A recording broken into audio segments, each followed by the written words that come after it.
അങ്ങനെ ഭൂമിക്ക് മുകളിലൂടെ ഒഴുകുന്ന ഇലക്ട്രോ മാഗ്നറ്റിക് ഫീൽഡിനെ തളം കെട്ടി നിർത്തിയ സങ്കേതമാണ് ക്ഷേത്രം. ക്ഷേത്രം എന്നുള്ള വാക്കിന് ഫീൽഡ്, സ്ഥലം, വ്യാപിച്ചു കിടക്കുന്ന സ്ഥലം എന്നൊക്കെയാണ് അർത്ഥം. അപ്പൊ ക്ഷേത്രം തീർച്ചയായിട്ടും മനസ്സമാധാനം കിട്ടുവാൻ വേണ്ടിയിട്ടുള്ള ശക്തി വ്യാപിച്ചു കിടക്കുന്ന സ്ഥലം എന്ന് പറയാം. അമ്പലം എന്നുള്ള വാക്കിനും വേറൊരർത്ഥം പറയാം. അൻപ്, അലമായി ഒഴുകുന്ന സ്ഥലം, സ്നേഹം പരിപൂർണമായിട്ടും കാരുണ്യം പരിപൂർണമായിട്ടും ഒഴുകുന്ന ഒരു സ്ഥലം. ഇങ്ങനെയുള്ള ഒരു സ്ഥലമാണ് ക്ഷേത്രം. ഈ ക്ഷേത്രം ശാസ്ത്രീയമാണ്. ഇതിന്റെ നിർമ്മാണ രീതിയും ഇതിന്റെ പ്രതിഷ്ഠാരീതിയും ഇന്നത്തെ ആധുനിക ശാസ്ത്രത്തിനോട് തുലനം ചെയ്തു നോക്കിയാൽ ഒരു പക്ഷെ ഇന്നത്തെ ശാസ്ത്രത്തെക്കാൾ ശാസ്ത്രീയമാണ് എന്ന് നമുക്ക് പറയേണ്ടി വരും. 20ാം നൂറ്റാണ്ടിന്റെ അവസാനം മാത്രം മനുഷ്യൻ ശ്രദ്ധിച്ചു തുടങ്ങിയ പരിസ്ഥിതി ശാസ്ത്രം അത് ഈ ക്ഷേത്രങ്ങളിൽ സമ്പൂർണമായിട്ടും നിലനിർത്തിയിട്ടുണ്ട്. ഫിസിക്സിന്റെയും കെമിസ്ട്രിയുടെയും ബയോളജിയുടെയും ഒക്കെ ആപ്ലിക്കേഷൻ ഈ ക്ഷേത്രത്തിന്റെ നിർമ്മാണത്തിലും അതിന്റെ പ്രതിഷ്ഠാവിധിയിലും കാണാം. ക്ഷേത്രം ഏതായാലും പ്രതിഷ്ഠിച്ചു കഴിഞ്ഞാൽ ആ പ്രതിഷ്ഠ കഴിഞ്ഞാൽ ആചാര്യൻ, ക്ഷേത്രത്തിന്റെ ആചാര്യനെയാണ് കേരളത്തിൽ തന്ത്രി എന്ന് വിളിക്കുന്നത്. ഒരു ക്ഷേത്രത്തെ സംബന്ധിച്ചിടത്തോളം പരമമായിട്ടുള്ള വാക്ക് തന്ത്രിക്കുള്ളതാണ്, ബാക്കിയുള്ളവർക്കുള്ളതല്ല. കാരണം ക്ഷേത്രം തന്ത്രിയുടെ ശിഷ്യനാണ്. ശിഷ്യൻ എന്ത് ചെയ്യണം എന്ത് ചെയ്യണ്ട എന്ന് തീരുമാനിക്കാനുള്ള അധികാരം ഗുരുവിനുള്ളതാണ്. ഗുരു പറഞ്ഞതുപോലെ തന്നെ ശിഷ്യൻ കേൾക്കേണ്ടതാണ്, അല്ലെങ്കിൽ ശിഷ്യന് ഗുരുത്തക്കേടുണ്ടാവും.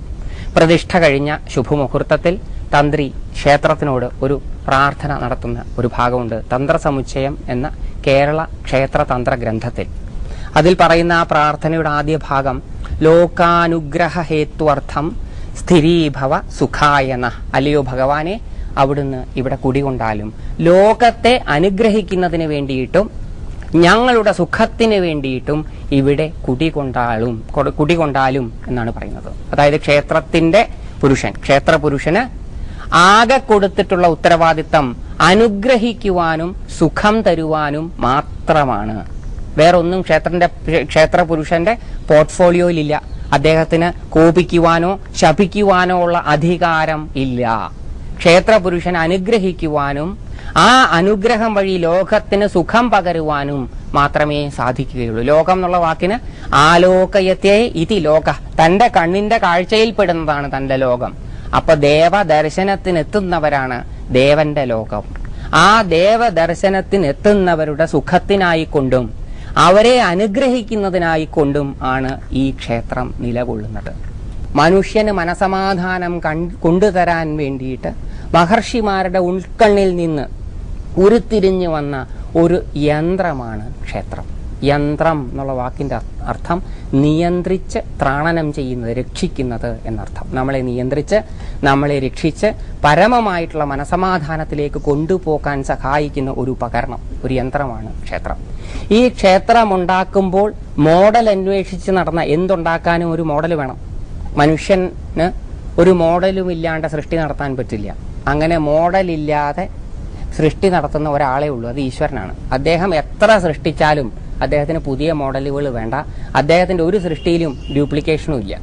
ഡ്യൂപ്ലിക്കേഷൻ ഇല്ലാണ്ട് സൃഷ്ടി നടത്താൻ പറ്റുന്ന ഒറ്റയാളേ ഉള്ളൂ ഈശ്വരൻ. ബാക്കി എല്ലാവർക്കും മോഡൽ വേണം. മഹർഷി ആയാലും കൊള്ളാം, അല്ലേലും കൊള്ളാം. ഇപ്പൊ ഈശ്വരനെ അന്വേഷിക്കുകയാണ്. ഈശ്വരന്റെ മോഡലിലാണ് ക്ഷേത്രം പണിയേണ്ടത്. അപ്പോൾ കാരണം പരമമായിട്ടുള്ള സമാധാനം തരാൻ ഈശ്വരന് മാത്രമേ പറ്റുകയുള്ളൂ.